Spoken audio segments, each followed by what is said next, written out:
الله أكبر الله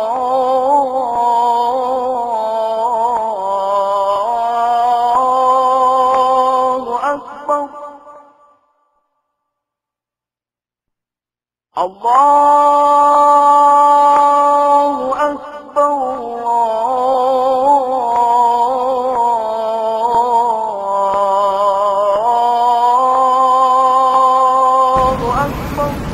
الحمد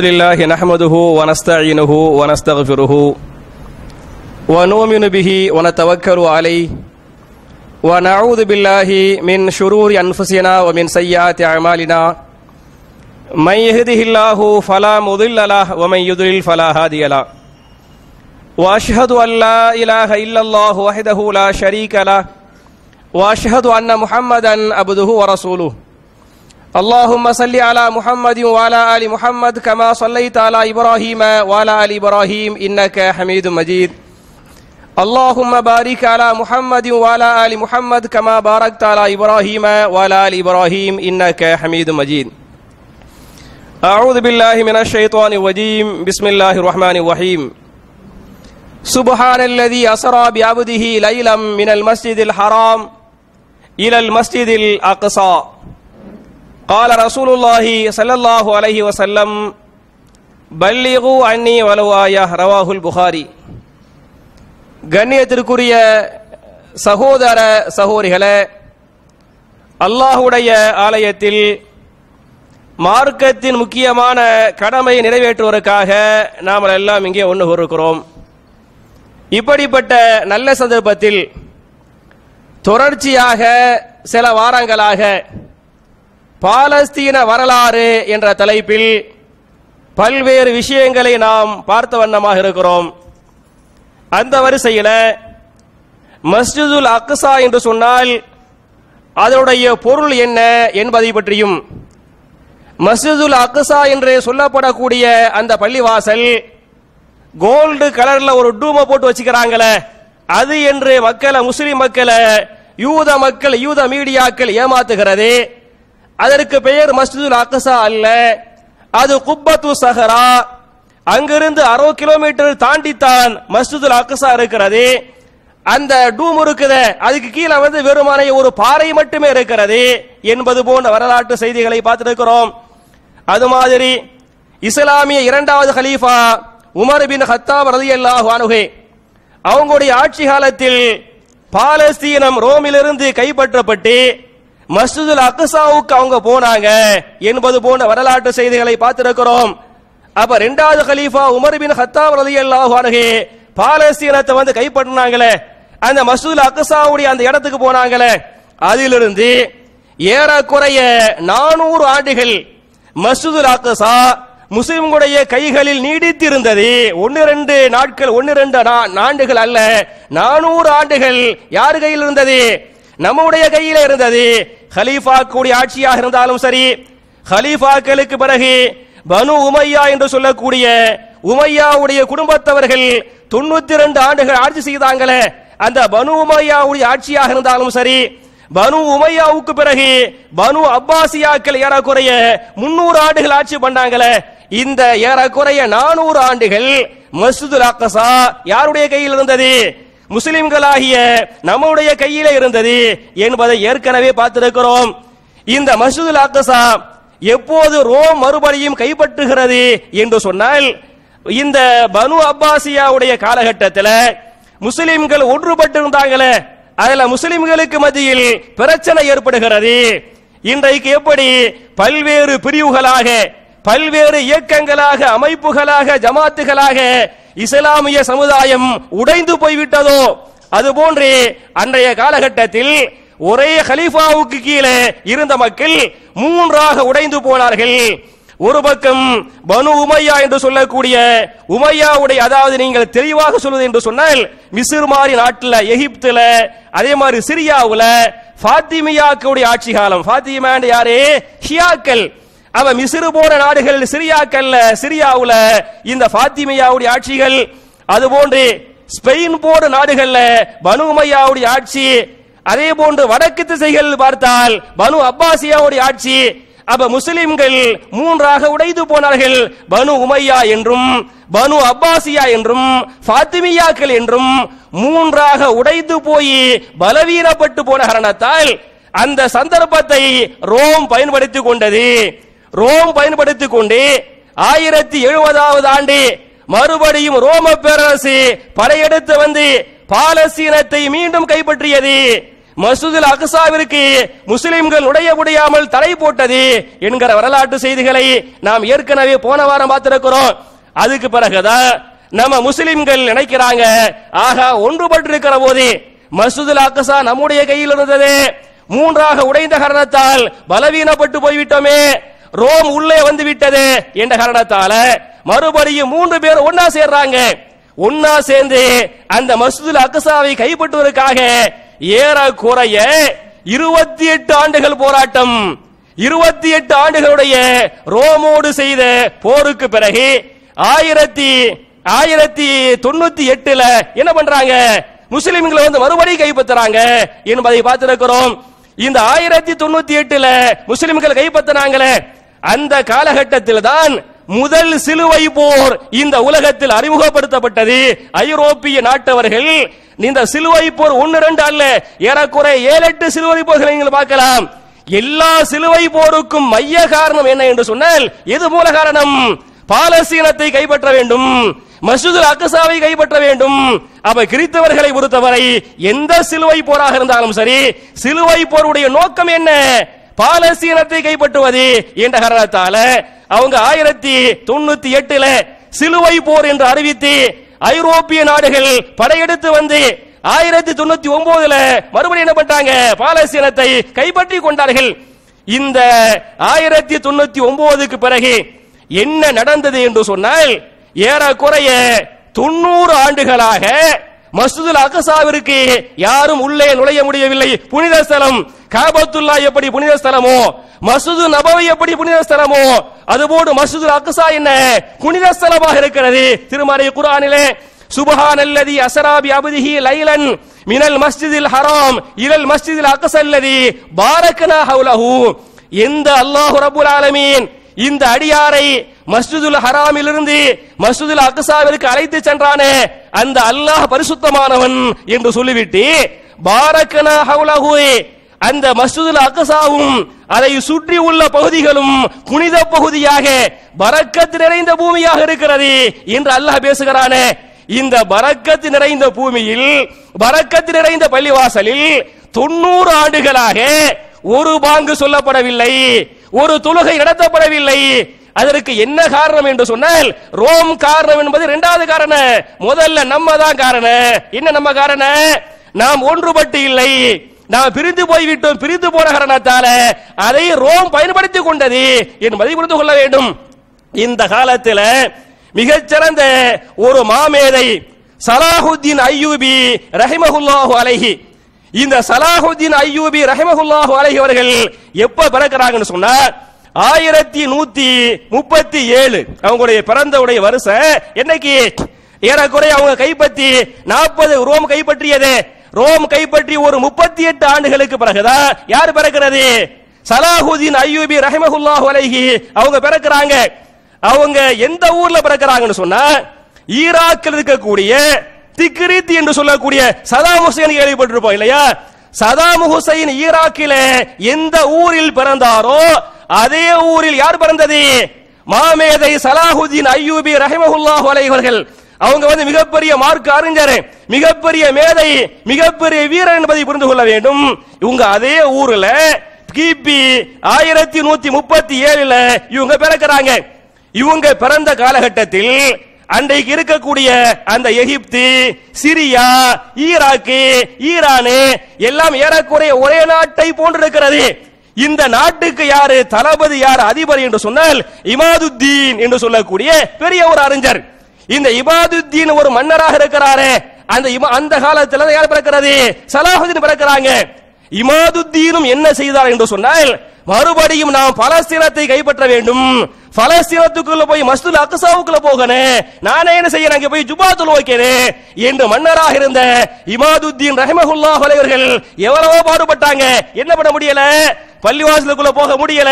Rome பெரிய வல்லரசோடு இமாதுத்தீன் அவர்களால் மோத முடியவில்லை. அவங்க வஃபாத் ஆறாங்க.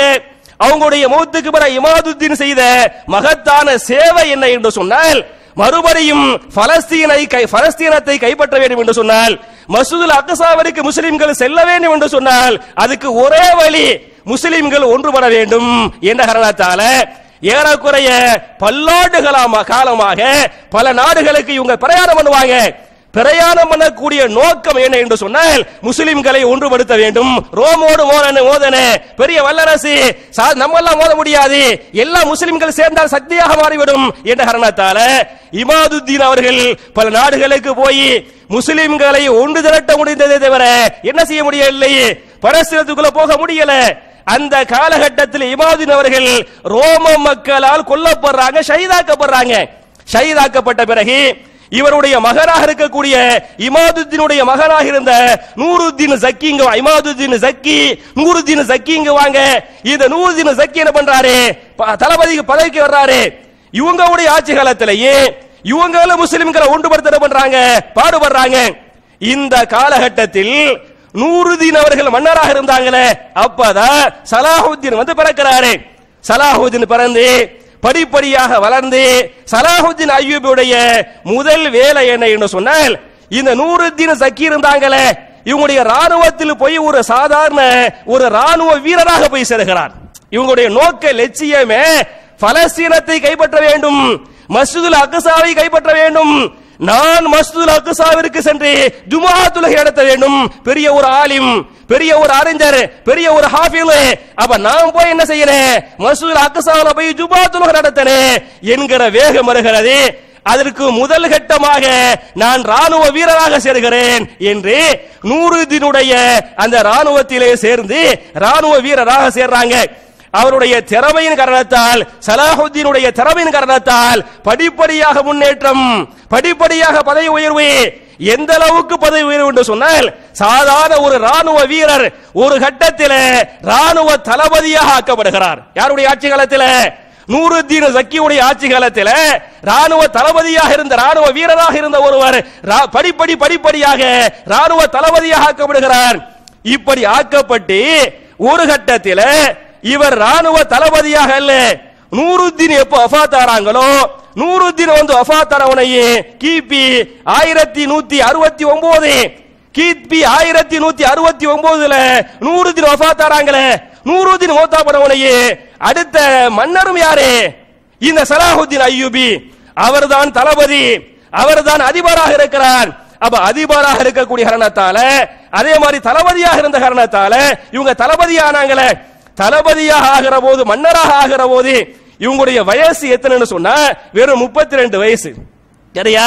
வெறும் 32 வயசுல என்ன ஈராக், சிரியான், ஈரான், எகிப்து எல்லாத்துக்கும் யார் மன்னரு? இவங்க தான் மன்னரு. எல்லாத்துக்கும் யார் தளபதி?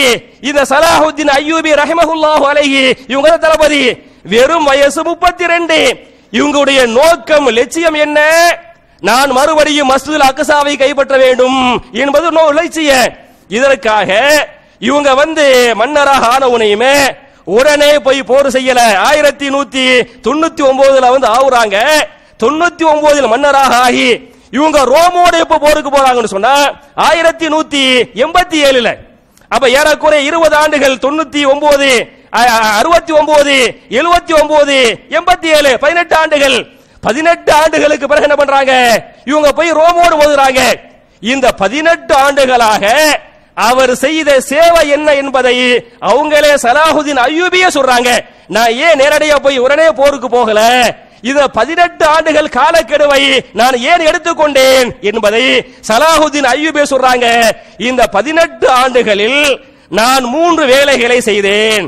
நான் செய்த முதல் வேலை என்ன என்று சொன்னால் முஸ்லிம்களை ஒன்றுபடுத்த வேண்டும்.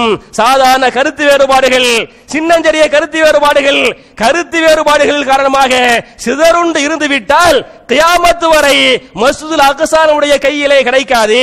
90 ஆண்டுகள் அல்ல, எத்தனை ஆண்டுகள் சென்றாலும் அங்கே பாங்கோசியுடைய சவுண்டை காதிலே கேட்க முடியாது, தொழுகை நடத்தப்பட முடியாது என்ற காரணத்தால முஸ்லிம்களுக்கு மத்தியில் 1000 கருத்து வேறுபாடு இருக்கலாம், அதையும் தாண்டி முஸ்லிம்களை ஒன்றுபடுத்துகின்ற வேலையை இந்த 18 ஆண்டுகளாக நான் செய்தேன். நான் செய்த வேலை என்ன? முஸ்லிம்களை ஒன்றுபடுத்தனே.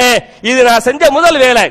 இரண்டாவது வேலை என்ன செஞ்ச அப்படின்னு சொன்னா, நான் ஒரு தளபதி என்ற காரணத்தால், நான் ஒரு அதிபர் என்ற காரணத்தால் எகிப்துடைய தலைநகராக இருக்கக்கூடிய அந்த காஹிரா என்று சொல்லக்கூடிய கைரோவுல ஒரு தொழிற்சாலை அமைத்தேன். தொழிற்சாலையுடைய நோக்கம் என்ன? ஆயுதங்களை தயார்படுத்துவது.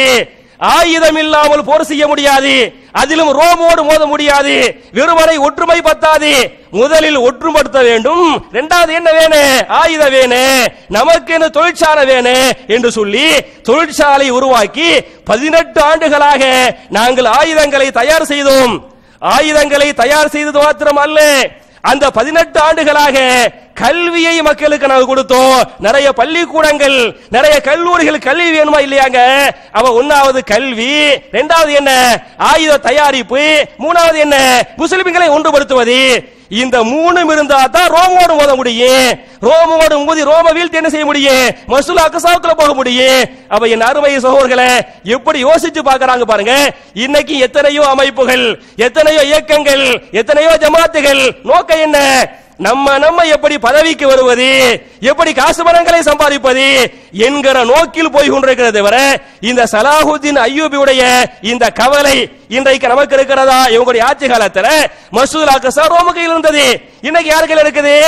ரோமுடைய கையில் இல்லாட்டியாலே இன்னைக்கு நம்ம கையில இல்லையா? அவ என் அருமை சகோதரர்களே, அவங்களுக்கு இருந்த அந்த கவலை, அந்த வேதனை நமக்கு ஏன் இல்ல? அவங்க சொன்ன அதே கலிமாவை நம்ம சொல்லிருக்கிறோம். அப்ப நம்ம சொன்ன கலிமா அவங்க சொல்லிருக்கிறாங்க, அவங்க சொன்ன கலிமாவை நம்ம சொல்லிருக்கிறோம். அப்ப அவங்களுடைய வேகம் என்ன? தளபதி அதிபரா இருக்கிறாங்க, 18 வருஷம் போராடுறாங்க. முஸ்லிம்களை ஒன்றுபடுத்துவது, ஆயுதங்களை தயார் பண்ணுவது, கல்லூரிகள் கல்வி ஸ்தாபனங்களை உருவாக்கி மக்களுக்கு கல்விகளை கொடுப்பது என்பதை போட்டு 18 வருஷத்துக்கு பிறகு முஸ்லிம்கள் பலமாயிட்டாங்க, முஸ்லிம்கள் ஒன்றுபட்டு விட்டார்கள். இதற்கு பிறகு ரோமோடு மோதுகின்ற சக்தி நமக்கு அல்லாஹ் தந்து விட்டான், ரோமோடு மோதலாம் என்று என்ன பண்றாங்க? அறிவிப்பு செய்துவிட்டு பாலஸ்தீனத்துக்குள்ள போறாங்க. பாலஸ்தீனத்துக்குள்ள போனா ரோம் என்பது அன்றைக்கு மிகப்பெரிய, இன்றைக்கு எப்படி அமெரிக்கா இருக்கிறதோ அது மாதிரி ரோம் தான் என்ன பெரிய வல்லரசு. அவ ரோமோடு போய் மோத போறாங்க. ரோமோடு போய் மோதுவதற்கு முன்னால் இந்த சலாஹுதீன் அய்யூபி ரஹிமஹுல்லாஹு அலைஹி அவர்கள் பாலஸ்தீனத்துக்குள் நுழைந்தவுடன் அவர்கள் போரை அறிவிக்காமல் அந்த மக்களிடத்திலே சொன்ன உபதேசம் என்ன என்று சொன்னால், என் அருமை வேதம் கொடுக்கப்பட்ட மக்களே, இது உங்களுக்கும் புனித பூமி, இது எங்களுக்கும் புனித பூமி. புனித பூமியில் நாம் வெட்டி சாய்ப்பது என்பது, ரத்தம் சிந்துவது என்பது மார்க்கம் தடுக்கிறது, இது ஹராமாக இருக்கிறது. எனவே எங்களுடைய புனித ஸ்தலத்தை, எங்களுடைய பூமியை எங்களிடத்திலே விட்டு கொடுத்து விடுங்கள். உங்களுக்கு வேண்டிய பொருளாதாரங்களை நாங்கள் தருவதற்கு தயாராக இருக்கிறோம். உங்களை மன்னிக்க பல சலுகைகளை தர நாங்கள் தயாராக இருக்கிறோம். நமக்குள் சண்டை, யாரு? கிறித்தவர்கள். அவங்க சொல்றாங்க, நமக்குள் சண்டை வேண்டாம், நமக்குள் ரத்தம் சிந்தப்பட வேண்டாம், நீங்க விட்டு கொடுத்துருங்க அப்படிங்கிறாங்க. அவர்கள் விட்டு கொடுக்கவில்லை. விட்டு கொடுக்காத காரணத்தால சலாஹுதீன் அய்யூபி ரஹிமஹுல்லாஹு அலைஹி அவர்களும் அவருடைய படை வீரர்களும் என்ன பண்றாங்க? பாலஸ்தீனத்தை முற்றுகையிடுறாங்க. போர் பண்ணல, முதல்ல கேட்கிறாங்க, கொடுக்கல, வெறுமனை முற்றுகை. இந்த முற்றுகையிலேயே ரோம் பயப்படுகிறாங்க. முஸ்லிம்கள் ஒன்றுபட்டு விட்டார்கள். சமீபத்தில் பார்த்தவங்க, அதாவது கமலஹாசன் ஒரு படம் எடுத்தாரு, விஸ்வரூபம் என்று சொல்லக்கூடிய ஒரு படம். அந்த படத்துல முஸ்லிம்கள் ஒன்றுபட்டு, தமிழக முஸ்லிம்கள் ஒன்றுபட்டாங்களா இல்லையா? ஜெயலலிதா அம்மையார்கள் சிஎம்மாக அன்னைக்கு அவங்க தான் இருந்தாங்க. அவங்க என்ன பண்றாங்க? இந்த படத்துக்கு தடை போடுறாங்க. படத்துக்கு தடை போட்டா கமலஹாசன் சென்னை ஹைகோர்ட்டுக்கு போய் தடை என்ன பண்றாரு? நீக்கிறாரு. தடையை நீக்கினா மறுபடியும் அரசாங்கம் மறுபடியும் ஹைகோர்ட்டுக்கு போகுது. தடைக்கு என்ன? மீண்டும் தடை. இந்த காலகட்டத்தில் கமலஹாசன் அவர்கள் அமெரிக்காவில் இருந்து கொண்டு ஒரு அறிக்கை விடுறாரு, இந்த படம் என்பது உலகளாவிய அளவுக்கு சென்று விட்டது, எல்லா நாடுகளும் இந்த படத்தை அங்கீகரித்து விட்டது, தமிழ்நாடு மாத்திரம், தமிழ்நாட்டுடைய அரசாங்கம் மாத்திரம் இதை தடுக்கிறது.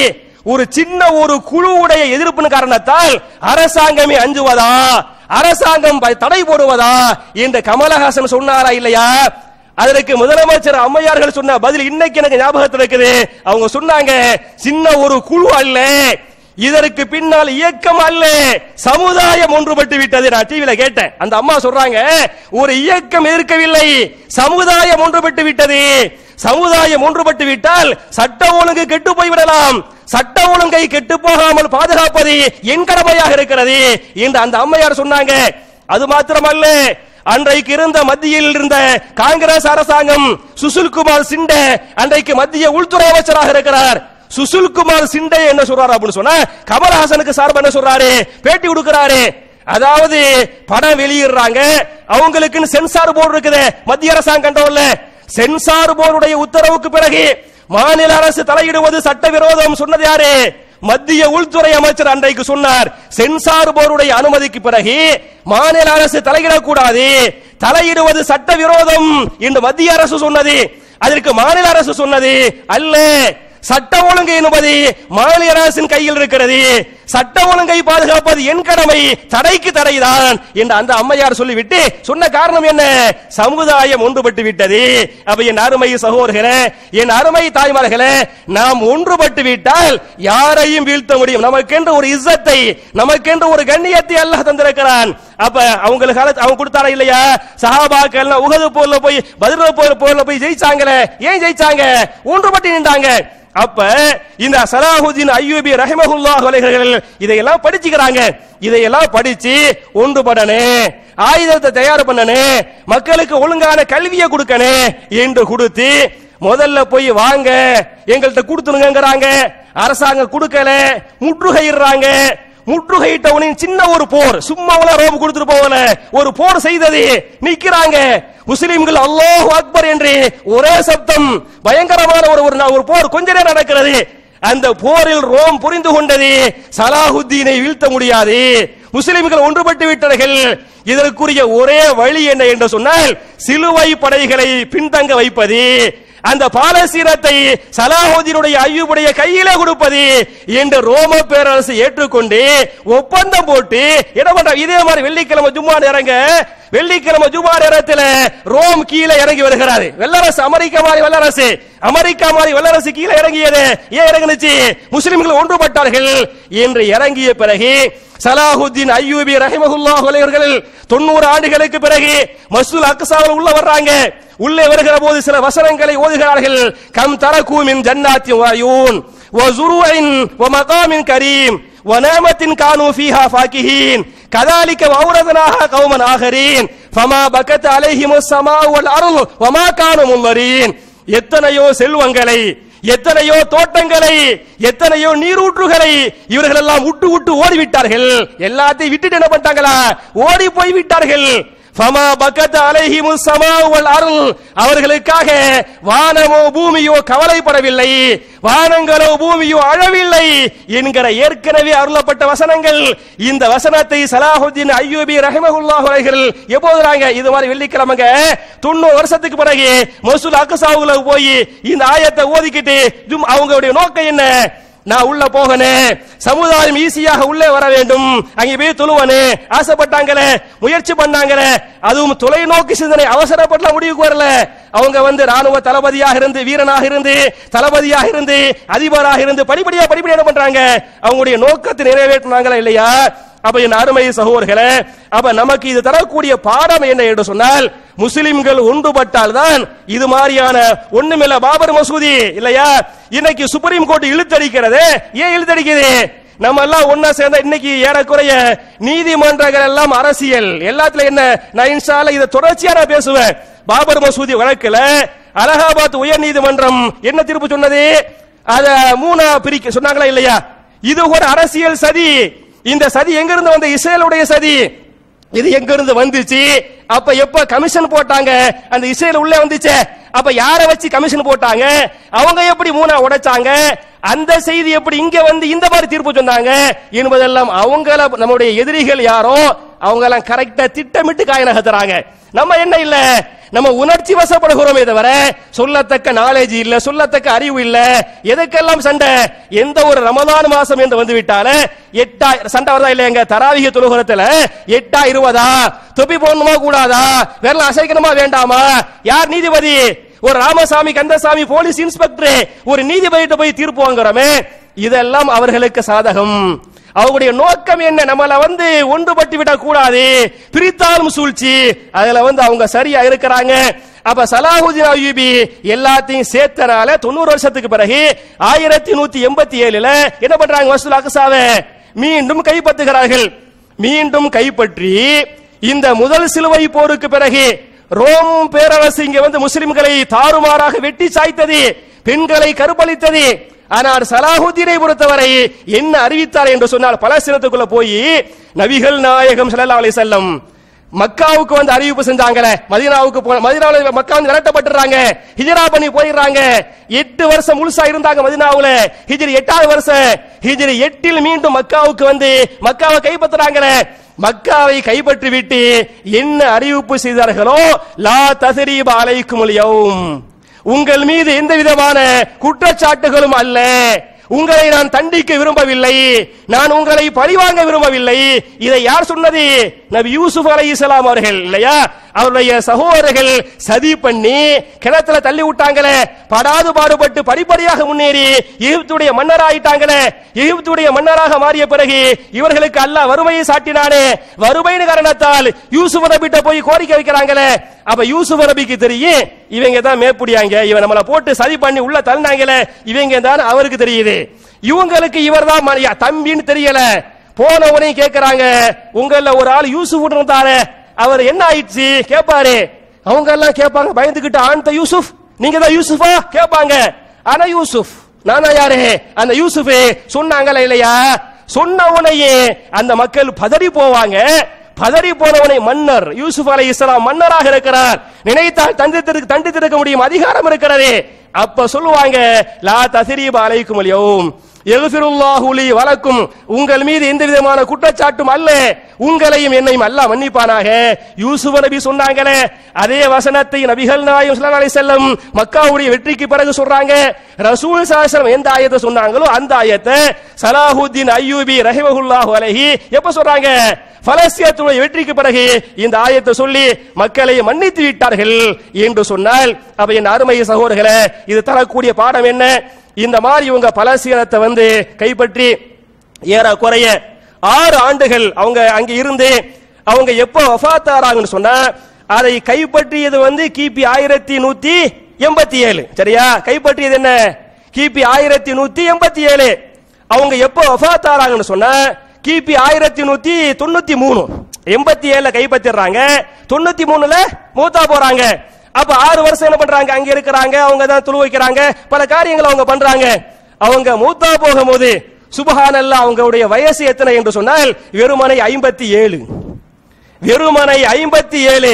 32 வயதில் தளபதியாக ஆனாங்க.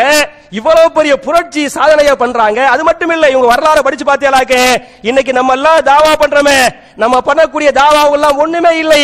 ஷிர்க்குக்கு எதிராக செய்த தாவா, பித்அத்துக்கு எதிராக செய்த தாவா, ஷியாக்களுக்கு எதிராக செய்த தாவா, முஅத்தஸிலாவுக்கு எதிராக செய்த தாவா, இது போன்று இமாம் சலாஹுதீன் அய்யூபி ரஹிமஹுல்லாஹு அலைஹி அவர்கள் ஒரு பக்கம் தாவா, தாயிகளை உருவாக்குவது, மக்களுக்கு பிரச்சாரம் பண்ணுவது, மறுபக்க மக்களை ஒன்று கூட்டுவது, இது போன்ற சதிகாரர்களை முறியடிப்பது, இது மாதிரியான மகத்தான சாதனை செய்து 57 வயசுல வஃபாத் ஆயிட்டாங்க என்று சொன்னார். நமக்கு வயசு எத்தனை? 40, 45, 50, 55, 60. என் அருமை சகோதரர்களே, நாம் செய்த சாதனை என்ன? நமக்காக, அதாவது இந்த சமுதாயத்திற்காக நாம் என்ன செய்திருக்கிறோம் என்பதை நான் உங்களை சொல்ல தேவையில்லை, நீங்களே கேட்டுக்கொள்ளுங்கள். இதுல இவங்க மூத்தா போனாங்களே, யாரு? சலாஹுதீன் அய்யூபி மூத்தா போறாங்களே. அப்ப இவங்களுடைய சொத்து உடைய கணக்கு என்ன, சொத்து விவரம் என்ன? பெரிய மன்னர் இல்லையா? எகிப்து, சிரியா, ஈராக்கு, ஈரானே பெரிய மன்னரா இருந்தாங்க, ரோமையே தோக்க வச்சாங்க. இவங்களுடைய சொத்து விவரம் என்ன என்று சொன்னால், இவங்க மூத்தா போகும்போது இவங்கள்ட்ட இருந்தது ஒரு தீனார் 48 திர்ஹங்கள். ஒரு தீனார் என்று சொன்னால் ஒரு தங்க காசு. தீனாருடைய அளவு சுமார் 4 கிராம் தங்கம். சரியா? கொஞ்சம் கூட 4.25 கிராம் வச்சுக்கலாம். சுமார் 4.25 கிராம் தங்கம் இருக்கிறது. அத அரபில ஒரு தீனார்னு சொல்லுவாங்க. இவங்கள்ட்ட இருந்தது ஒரே ஒரு தீனார். திர்ஹம்டா என்ன? வெள்ளி காசு. ஒரு திர்ஹம் என்று சொன்னால் 3 கிராம் கொண்டது வெள்ளி என்ன சொல்லுவாங்க? ஒரு திர்ஹம்ங்குவாங்க. 3 கிராம் வெள்ளி ஒரு திர்ஹம். இவங்கள்ட்ட இருந்த திர்ஹம் எத்தனை என்று சொன்னால் 47 திர்ஹங்கள், 47 வெள்ளி காசுகள். இததான் இவங்க சொத்தா வச்சிருந்தாங்க. இதை தவிர இந்த மாமன்னர்கிட்ட என்ன இல்ல? ஒரு சொத்துமே இல்ல என்பதை வரலாறு பதிவு செய்கிறது. அவ சொத்து பத்து இல்லாத ஒரு ஏழைக்கு பிறந்த ஒரு ஏழை மகன் புரட்சி செய்தார் என்று சொன்னால் என்ன காரணம்? ஈமான், இறையச்சம். நம்மள்ட்ட ஈமான் இருக்குது, இருக்க வேண்டிய அளவுக்கு இல்லை. இறையச்சம் இருக்கிறது, இருக்க வேண்டிய அளவுக்கு இல்ல என்பதை புரிந்து கொள்ள வேண்டும். இதை சொல்லி நான் ஏற்கனவே போன வாரம் 2 ஆயத்தை உங்களுக்கு நான் ஞாபகம் ஊட்டினேன். நான் கூட உங்கள்ட்ட கோரிக்கை வச்சேன், இன்ஷா அல்லாஹ் நீங்க தொழுகைக்கு பிறகு சாப்பாட்டுக்கு பிறகு அந்த ஆயத்தை நீங்க படிச்சு பாருங்க அப்படின்னு நான் உங்கள்ட்ட கோரிக்கை வச்சேன். நீங்க படிச்சிருப்பீங்க நான் நம்புறேன். இது மட்டும் வகுப்பா இருந்தா ஒவ்வொரு ஆளா நிக்க விட்டு கேள்வி கேட்டுருவேன். இது ஜும்மாங்கறனால அந்த மாதிரிலாம் பண்ண முடியாதுங்கறனால 2 ஆயத்தை நான் சொன்னேன். அந்த 2 ஆயத்தை நீங்க படிச்சிருப்பீங்க. அதோடு சேர்த்து இன்னொரு ஆயத்தை நான் ஞாபகம் ஊட்டிடுறேன். நான் சொன்ன அந்த 2 ஆயத்துல, போன வாரம் சொன்ன 2 ஆயத்துல முதல் வசனம் என்பது சூரத்துல் அன்ஃபால் என்று சொல்லக்கூடிய 8வது அத்தியாயத்தின் 46வது வசனம். என்ன அல்லாஹ் சொல்கிறான்? வாத்தியுல்லாஹ வரசூலஹு வலா தனாஸஉ ஃபதஃப்ஷலு வததஹப ரீஹுக்கும் வஸ்பிரு இன்னல்லாஹ மஅஸாபிரீன். இல்லையா? அதாவது ஈமான் கொண்டவர்களே, நீங்கள் குர்ஆனை பின்பற்றுங்கள், ஹதீஸை பின்பற்றுங்கள் என்று அல்லாஹ் சொல்லிவிட்டு வலா தனாஸஉ, கருத்து வேறுபாட்டின் காரணத்தால் நீங்கள் என்ன செய்து விட வேண்டாம்? பிரிந்து பிரிந்து போய்விட வேண்டாம். குர்ஆன் சுன்னாவை பின்பற்று என்று சொல்லக்கூடிய அதே வசனத்தில் எதையும் அல்லாஹ் சேர்த்து சொல்கிறான், நீங்கள் பிரிந்து பிரிந்து போய்விட வேண்டாம். அப்படி போய்விட்டால் உங்களுடைய பலம் குறைந்து விடும், நீங்கள் கோழைகளாக மாறி போய் விடுவீர்கள். எனவே சகித்துக் கொள்ளுங்கள். யாரு சகிப்போடு வாழ்கிறாரோ அவரோடு அல்லாஹ் இருக்கிறான் என்பதை நான் சொன்ன முதல் வசனம்.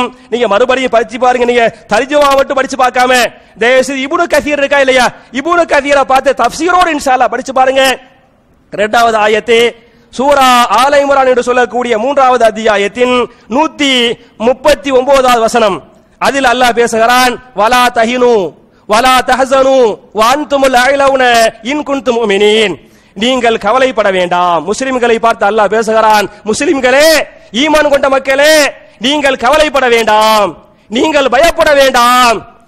உண்மை, அதாவது வெற்றி என்பது, கண்ணியம் என்பது உங்களுக்கே உரியது. வெற்றி உங்களுக்குரியது, கண்ணியம் உங்களுக்குரியது. எப்போது? இன் குன்தும் முஃமினீன், நீங்கள் எல்லாம் உண்மை மூமின்களாக இருந்தால். அப்ப நம்ம எல்லாம் உண்மையான மூமின்களாக இருந்தால் நம்ம பயப்பட தேவையில்லை, நம்ம கவலைப்பட தேவையில்லை. வெற்றியும் இஸ்ஸத்தும் யாருக்குரியது? நமக்கே உரியது என்பதை புரிந்து கொள்ளுங்கள். சொல்லிவிட்டு இந்த வார ஒரே ஒரு ஆயத்தை மட்டும் சொல்லி என்னுடைய முதல் குத்பா முடிக்கிறேன். அதே ஆல இம்ரான் என்று சொல்லக்கூடிய 3வது அத்தியாயத்தின் 103வது வசனம். அதில் அல்லாஹ் பேசுகிறான், வஅதஸிமு பிஹப்லில்லாஹி ஜமீஅன் வலா தஃபர்ரகு வதுகுரு நிஅமத்தல்லாஹி அலைக்கும் இது குன்தும் அஅதான் ஃபஅல்லஃப பைன குலூபிக்கும் ஃபஅஸ்பஹதும் பிநிஅமத்திஹி இஹ்வானா வஅதஸிமு பிஹப்லில்லாஹி ஜமீஅன். அல்லாஹ்வுடைய கயிறாகிய குர்ஆனை எல்லோரும் சேர்ந்து என்ன செய்து கொள்ளுங்கள்? பலமாக நீங்கள் பிடித்துக் கொள்ளுங்கள். வலா தஃபர்ரகு, அடுத்த வார்த்தை அல்லாஹ்வுடைய வார்த்தை என்ன? வலா தஃபர்ரகு, நீங்கள் பிரிந்து விட வேண்டாம். அல்லாஹ்வுடைய நியமத்தை நீங்கள் எண்ணி பாருங்கள். நீங்கள் எல்லாம் பல்வேறு பிரிவுகளாக பிரிந்து பிரிந்து கடந்தீர்களே, அப்போது நரகத்தின் விளிம்பிலே நின்றீர்கள். எப்போது அல்லாஹ்வுடைய நியமத்தை இஸ்லாத்தின் மூலமாக ஒன்றுபட்டு விட்டீர்களோ, சகோதரர்களாக மாறி போய் விட்டீர்களோ, அப்போது சொர்க்கவாசிகளாகவே மாறி போய் விட்டீர்கள் என்று அல்லாஹ் பேசுகிறானே. அப்ப என் அருமை சகோதரர்களே, தாய்மார்களே, இந்த வசனங்கள் நாம் கவனத்தில் கொள்ளக்கூடிய, பேச வேண்டிய, படிக்க வேண்டிய, ஓத வேண்டிய, சிந்திக்க வேண்டிய, அமல்படுத்த வேண்டிய அற்புதமான வசனங்கள். இதை நீங்கள் புரிந்து கொள்ளுங்கள். இதற்கு பிறகு சலாஹுதீன் அய்யூபி ரஹ்மத்துல்லாஹி அலைஹி அவர்கள் கிபி 1193 மௌத்தா போனாங்களே, அதற்கு பிறகு என்ன ஆனது? அதற்கு பிறகு நீ வரலாறு படிச்சு பார்த்தியாலாக்க மறுபடியும் முஸ்லிம்கள் சிதறி போயிட்டாங்க, மூணா உடைஞ்சு போயிட்டாங்க. திருப்பி ரோம் என்ன செய்யுது? உள்ள என்ன பண்ணிச்சு? மசூலாக்கு சாவி பிடித்து கொண்டது. அப்ப நீங்க வரலாறு, நம்ம ஒன்றுபட்டால் தான் கண்ணியம், இல்லாட்டி என்ன போயிற. திருப்பி எப்படி முஸ்லிம்கள் பிரிவினைக்கு வந்தாங்க, மறுபடியும் இப்படி ரோம் உள்ள வந்தது என்பது போன்ற வரலாற்று செய்திகளை இன்ஷா அல்லாஹ் அடுத்த வாரம் பார்க்கலாம்.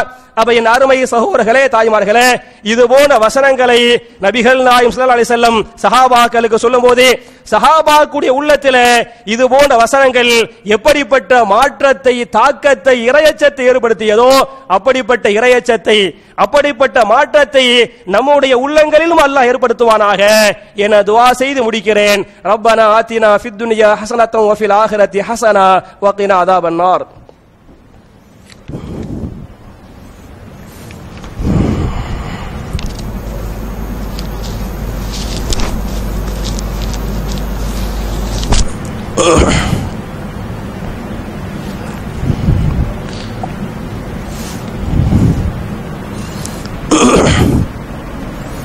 السلام عليكم. إن الحمد لله اللهم صل على محمد وعلى آل محمد كما صليت على إبراهيم وعلى آل إبراهيم إنك حميد مجيد. اللهم بارك على محمد وعلى آل محمد كما باركت على إبراهيم وعلى آل إبراهيم إنك حميد مجيد. கண்ணியத்திற்குரிய சகோதர சகோதரிகளே, என்னுடைய இரண்டாவது ஹுத்பாவுல வழக்கமாக ஒவ்வொரு துஆவை பற்றி பார்த்து கொண்டிருக்கிறோம். இந்த வார துஆவுக்கு முன்னால ஒரு அறிவிப்பு, நம்ம ஏற்கனவே செஞ்ச அறிவிப்பை நான் மறுபடியும் ஞாபகம் ஊட்டுறேன். வரக்கூடிய மாதம் குர்பானுடைய மாதம், துல் ஹஜ் மாதம் என்ற காரணத்தால நம்ம பள்ளிவாசல் சார்பாக கூட்டு குர்பானி, தனி ஆடு வாங்கி கொடுக்கறது அந்த மாதிரி பண்றோம். ஒரு ஆடாக இருந்தால் 8000 ரூபாய், ஒரு மாட்டுக்கு பங்கு என்று சொன்னால் 2000 ரூபாய் நீங்க பள்ளிவாசலுக்கு கொடுத்து இதன் மூலமாக பெறக்கூடிய சகோதரர்களாக இருந்தால் அந்த பணத்தை சகோதரர் இப்ராஹிம் பாய் இடத்திலேயோ அல்லது ஜமால் பாய் இடத்திலேயோ அதை நீங்க கொடுத்து அதற்குரிய டோக்கனை நீங்கள் பெற்றுக்கொள்ளலாம் என்று சொல்லி, இந்த வார துஆ என்ன அப்படின்னு சொன்னா, நம்ம ஒரு வெளியூருக்கு போயிட்டு உள்ளூருக்கு திரும்பி வந்துருவோமா இல்லையா? வெளியூருக்கு போயிடுறோம், வேலையை முடிச்சுவிட்டு உள்ளூருக்கு திரும்பி வீட்டுக்கு வர்றோமே, வீட்டுக்கு வந்தவனையே நாம் ஓத வேண்டிய துஆ என்ன என்று சொன்னால், ஆயிபூன தாயிபூன ஆபிதூன லிரப்பினா ஹாமிதூன்.